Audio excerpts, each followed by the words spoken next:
It begins with a line that hits harder than a lockup into turn 1. "I mean, this is a nightmare. Been living here for a while." Lewis Hamilton said that with a tired half-smile in Brazil after another weekend where everything went wrong. Floor damage, no podiums, nothing close to the dream he imagined when he put on those Ferrari overalls.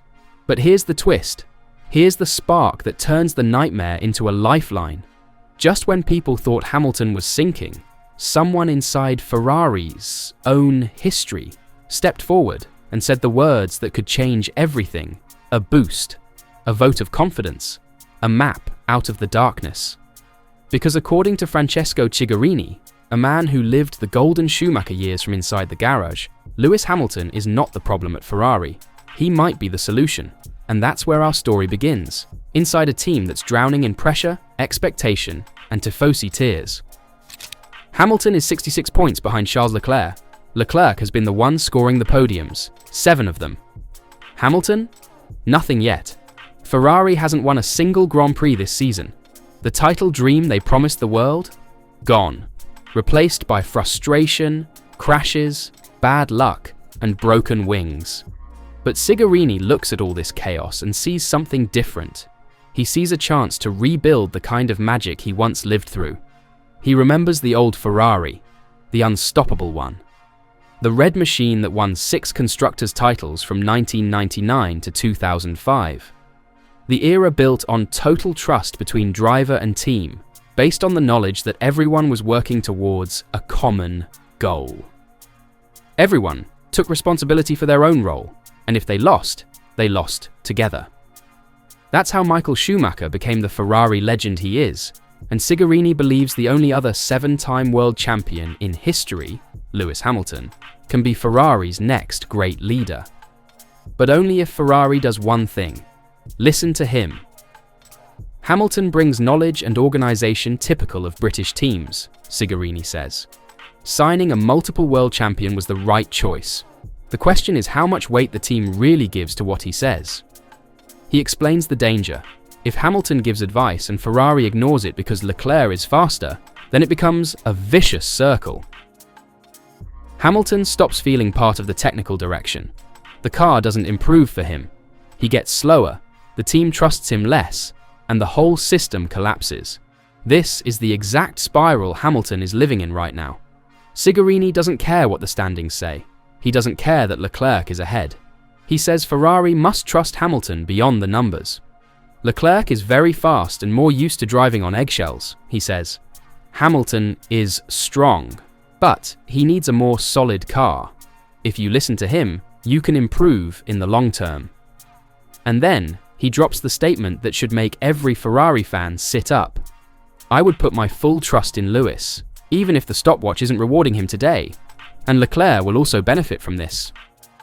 It's a completely different angle from the panic in the paddock.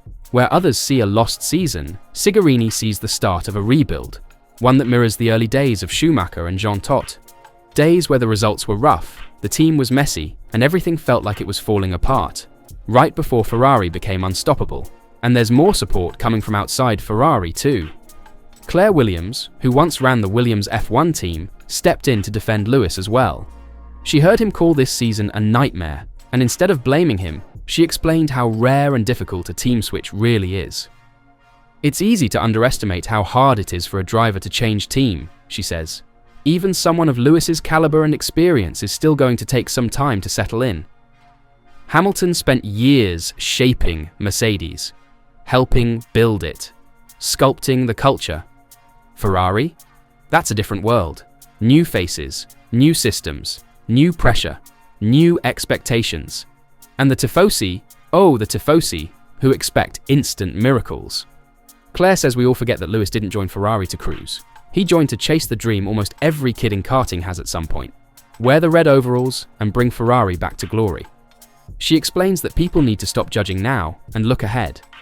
We've just got to give it a bit more time, but if anyone can make it work, it's probably going to be Lewis Hamilton. And that brings us to the real turning point. 2026.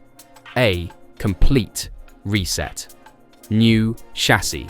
New engines. New everything. Hamilton knows how to shape a dominant team. Even if his pace is fading, His mind isn't. His experience isn't. His instincts aren't.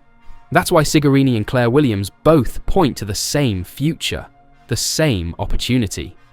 Ferrari's last world title was 2008. Their last driver's crown? 2007. Hamilton has 7, and he wants number 8.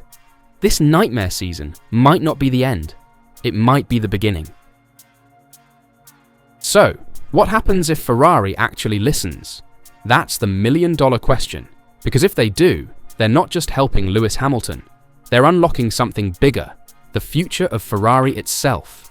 Let's be clear, Charles Leclerc isn't going anywhere. He's fast, fiercely fast. He's been outperforming Hamilton in 2025, racking up 7 podiums to Lewis's 0. But here's what Francesco Sigourney sees that others miss. This isn't about picking one driver over the other. It's about Ferrari using both their greatest assets the right way. Hamilton is strong, Sigourney said, but he needs a more solid car. That's the clue Leclerc can adapt. He can drive a car that's twitchy, sensitive, even unstable, because he grew up in the chaos of underdeveloped Ferraris. But Hamilton? He built his legend on precision, balance, cars that respond the way a champion demands. If he says the car needs changing, maybe it's not just about making it suit him. Maybe it's about fixing the fundamental flaws Ferrari keeps dragging from one year into the next. And if that happens, Leclerc wins too. Because what if Hamilton's ideas build a stronger, faster Ferrari?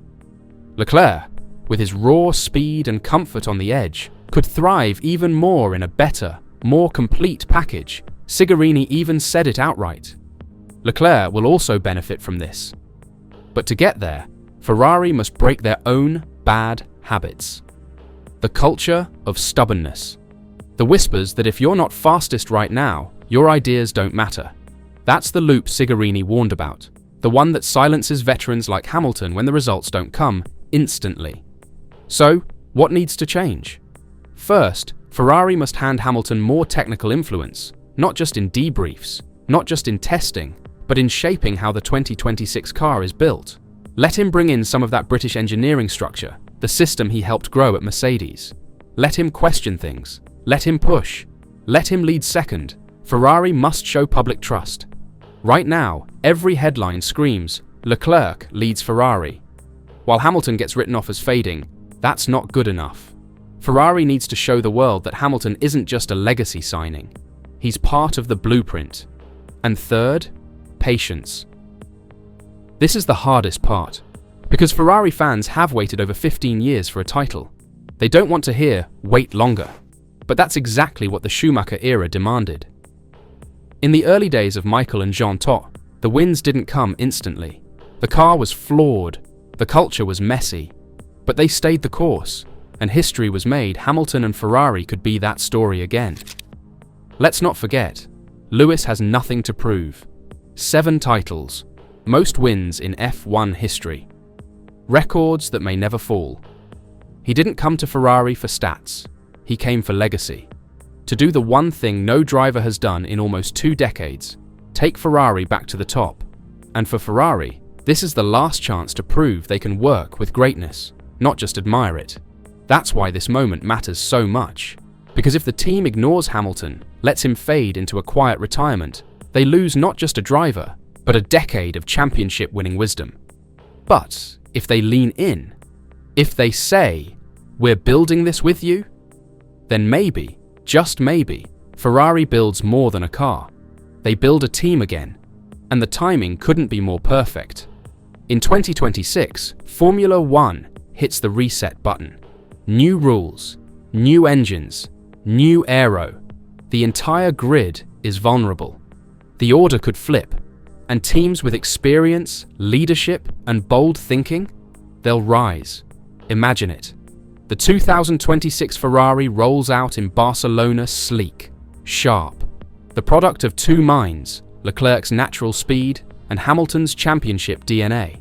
Suddenly, Ferrari's not reacting. They're leading. They're setting the pace. And maybe, at long last, the red overalls return to the top step. So now we ask, can Ferrari swallow their pride and let Hamilton shape their future? Because if they do, the nightmare Lewis Hamilton spoke of in Brazil could become something else entirely. The start of a legacy.